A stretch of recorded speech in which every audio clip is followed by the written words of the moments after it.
Hello everyone, and thank you for joining me in this new episode of Star Trek The Original Series.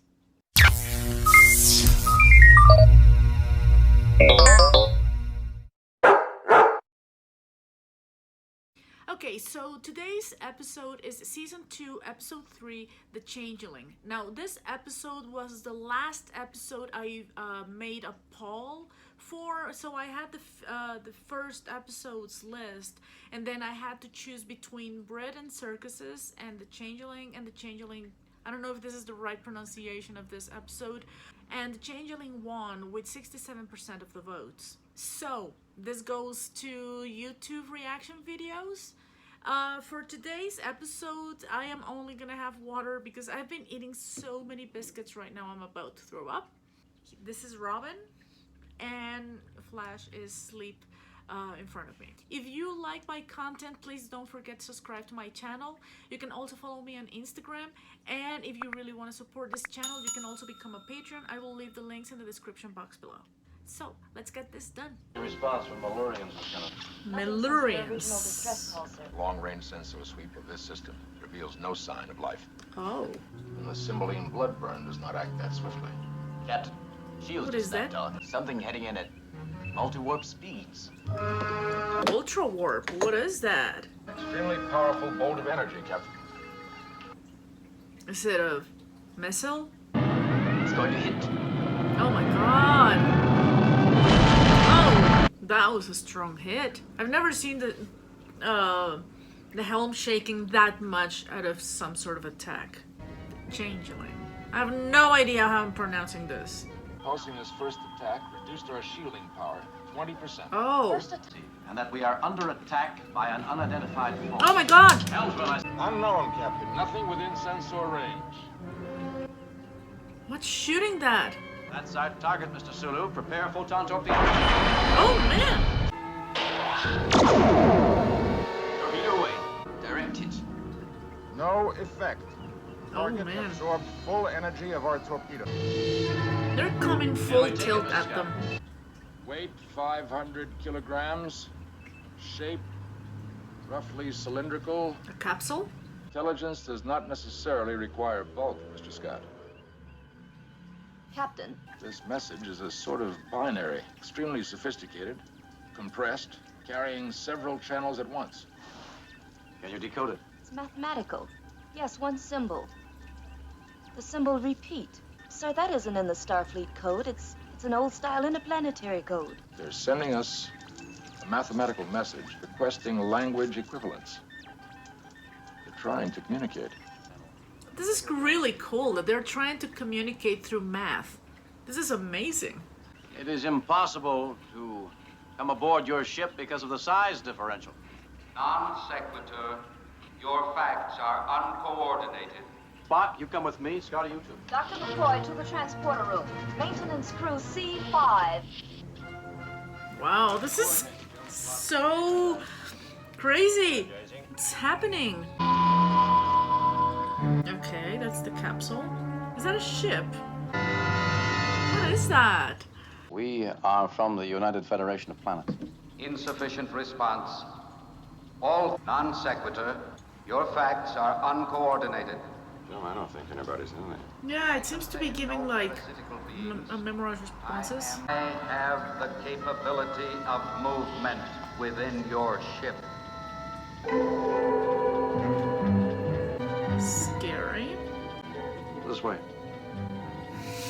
So you're gonna be squirting a machine all around your ship. Wow. Come with. If this was from the early 2000s, wouldn't it need like transparent plastic with, you know, colorful designs? Like the early Macs? You are the creator, the Kirk. This sterilization procedure. Well, I'm not the Kirk. Tell me what you're finding. This is one of your units, creator. Yes, he is. It functions irrationally. Sometimes. Yes, he does. Tell me. My function is to probe for biological infestation, to destroy that which is not perfect.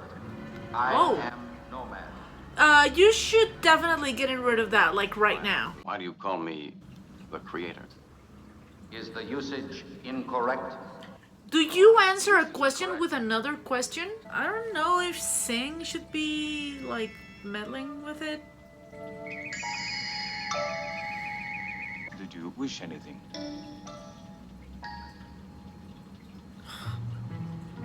How intimidating. Holding.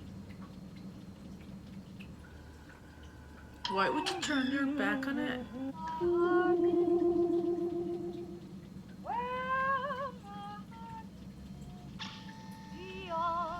Dude, you're losing the pro. I'm sorry, but he's an inept worker. It responded to your name as well as its damaged memory banks permitted. Of course, I imagine there will be like damaged memory. It mentioned the other. The unanswered question is the other what? Okay, was a like thinking another machine, probe. best that could Device which sooner or later must destroy it. Yeah. I like to say. I felt Oh, like he's not gonna find any logic. Think about Scotty! Oh, Scotty again? He's dead, Jim. Are you kidding me? Nomad has to go. Lieutenant, are you all right? Oh, we lost her. that unit is defective. Its thinking is chaotic. Absorbing it unsettled me. That unit is a woman. A mass of conflicting impulses. Fuck you. Will the Creator effect repairs on the unit, Scott? He's dead. Insufficient response. It doesn't understand death. Does the Creator wish me to repair the unit? What? Can he bring him back to life? All right, Nomad. Repair the unit. As well as tracings of Scotty's hyperencephalogram. Hyperencephalogram. Wow. I like that shot. So flat. What are the lot of you staring at me for? It's unbelievable. Correctly, if your information to me was correct. Can you repair Uhura? Repair that unit. Yeah. Not possible. The knowledge banks of this unit have been wiped clean. He lobotomized her? That is correct. I love the effort they've made in this episode to not show that thing is hanging. Stubbornness, yeah. Although I can see the little stick in the shadow, but it really looks good in many shots. Although the hanging thing does break the illusion away. The dog has a... How fast can they teach? The dog has a ball. That's right. No, that's right. We've got all the educational tapes in our library. Now it's up to us. But how can she go so fast? And why does she already speak Swahili? Was she restarted, but she had like default Swahili programmed or what? It approaches What approaches? collision. Damn it, I am Tanru. Tonru? Tanru. Error. Law. Oh man, this got a identity crisis. We are NOMAD. Okay, this guy's We- split. Sterilize. NOMAD. Oh Sterilize. no, he got to him. Acknowledged. It's too powerful. Memory banks were destroyed, or Okay. most of them. And then it met the other. The other was an alien probe of great power. Oh, The other was originally programmed to secure and sterilize soil samples from other planets. Probably as a prelude to colonization. Changeling. I beg your pardon. changeling. Okay. It thinks I'm its mother. That is the only thing that has saved us until now. Yeah. Because fortunately it was Roy Kirk, not Smith or anything like that. Or Mendoza or some name like that.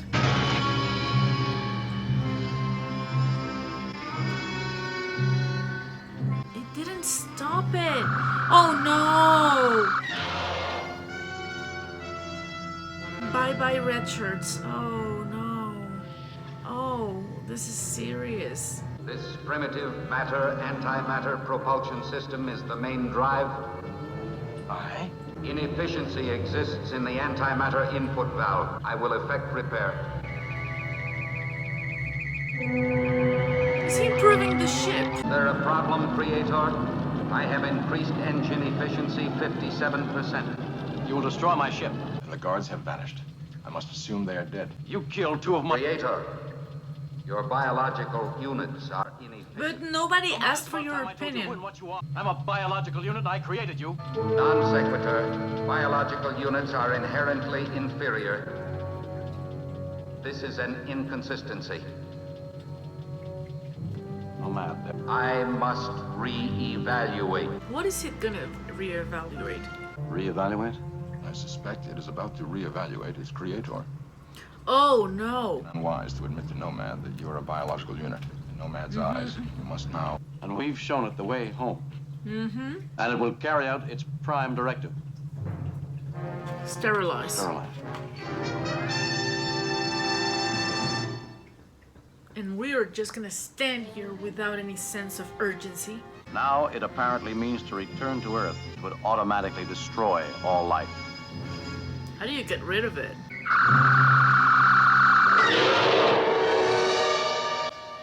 4 down. NOMAD examined the personnel files and the medical history. She tried to stop it. Whose history? Yours. And found that its creator It's really faulty. is as imperfect as all the other biological units. But I admit I'm imperfect. How could I have created such a perfect thing as you? Answer unknown. I shall analyze. Everything that is in error must be sterilized. There are no exceptions. Now, how do you prove that that NOMAD is in error, so that it sterilizes itself? I am the Kirk, the creator. You are the creator. You're wrong. Jackson Roy Kirk, your creator, is to not discover your mistake. You've made 2 errors. You are flawed and imperfect. And you have not corrected by sterilization. Kirk You've would made be 3 errors. so good in Twitter. Oh, please make it throw smoke. It's gotta throw smoke. Oh, they're gonna send it away. Get rid of it while it's in space. 210 Mark 1. I Just throw it out the trash. It's gonna destroy itself. Oh, wow. Oh, that looked pretty cool. Oh, man. Okay. That was pretty cool. Dazzling display of logic. You didn't think I had it in me, did you, Spock? No, sir. Senator Hura is back to college level. We should have her back on the job within a week. Good, Bones, good. How? It's not easy to lose a bright and promising son. Sir. Well, it thought I was it. You saw what it did for Scotty. What a doctor it would have made. My son, the doctor. Gets you right there. Okay. I liked it. I liked it. There are a couple of times where it gets kind of flat. I have to be honest with that one, but I have to admit it was pretty good. I really had no idea what this was gonna be about. It's a very interesting character, this NOMAD. You do fear this stupid piece of junk flying around the ship at a very slow speed. And yet it's very scary considering what it can do, the way that it dispatched Scotty so fast, the way that it wiped Lieutenant Uhura's brain. This is kind of shocking because Scotty did miraculously come back, right? But in her case, he did leave her empty and they had to re-educate her. Now, the good thing is that they do this going super fast, like in a matter of, I don't know, what, hours? They were able to re-educate her in Swahili and in English to college level. So yeah, that's kind of a big thing. This time we did lose 4 red shirts. This is kind of a thing.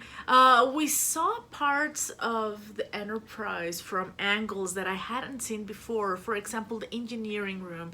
The times that I've seen it, like in Court Martial, Oh, and there was this other episode where he fights. Space Seed. In those two episodes, we see the engineering room from certain angles, but this time we see it from another angle. We see now there are like decks inside this room. We also saw parts like where it can go upwards or downwards through certain shafts that I hadn't seen before. Like I said before, one of the things that I found hilarious is that the creator of this machine was, its last name was Roy Kirk, and not some guy named Mendoza or Smith or whatever. It's Roy Kirk, because serendipity.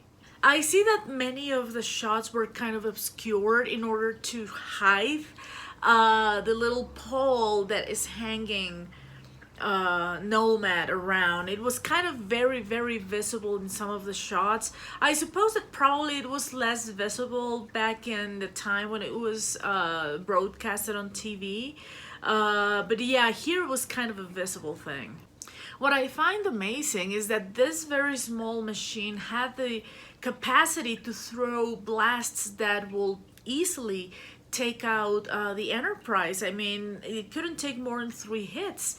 And it's kind of like, where does it get its energy from? I think from the very beginning it was a very big mistake that Kirk was like taking it kind of lightly to disclose where they came from, where Earth is, and also admitting the inferiority of biological beings. I think this was a mistake from the beginning, because this probe had already proven to be hostile with no reason. So I should have been extra careful in this case. For some reason, there was a lot of liberty to let this just fly around the ship without any supervision until much later in the episode, when he started to be escorted by the 2 red shirts. But still, it was kind of odd for me to see that. But yeah, in the end, what Kirk says is true. It would have been an amazing doctor, just seeing how quickly he brought Scotty back to life. I have to say, this episode was a delight, considering that it doesn't...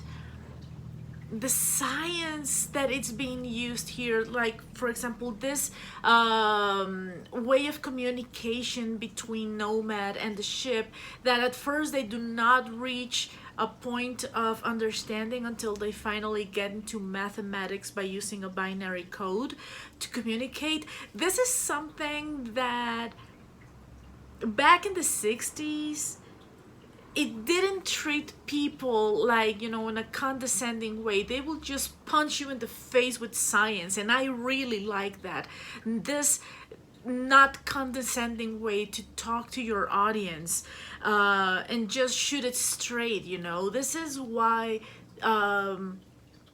its audience was completely different people, and this is probably one of the things that I'm really enjoying in this episodes. I see there's a lot more science into these episodes, even though the feelings and the human area of it is still there present.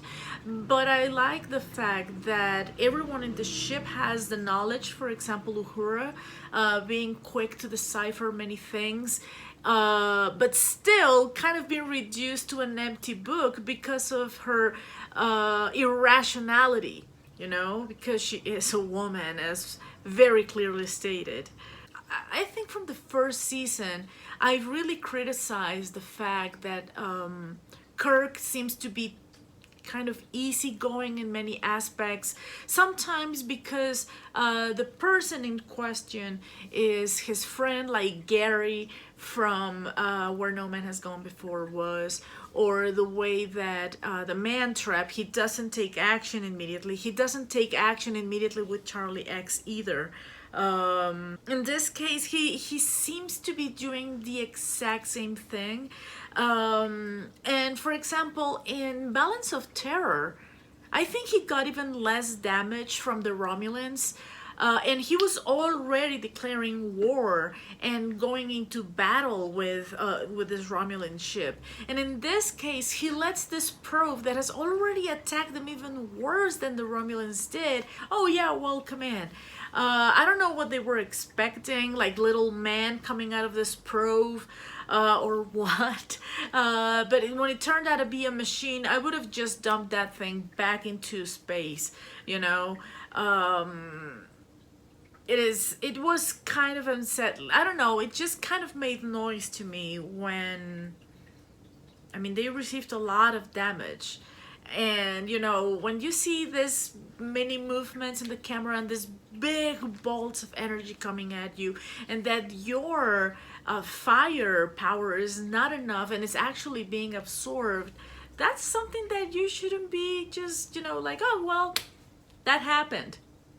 No, you should actually keep your guard up all the time. This exchange of kind of logic, not logic, command, this father figure, I don't know, well, he says mother, I'm more like a father figure, that it has to look up to, and when it wasn't enough, then it started to look down on him. So yeah, this is kind of an interesting interchange that I see with this machine, this artificial intelligence. I have to say I really enjoyed this episode. So thank you again for everyone that voted for in both the first voting and then in the poll where I posted it. Thank you very much for your votes. So this was it. So thank you again for joining me in this episode. I'll see you in the next one. God bless and bye-bye.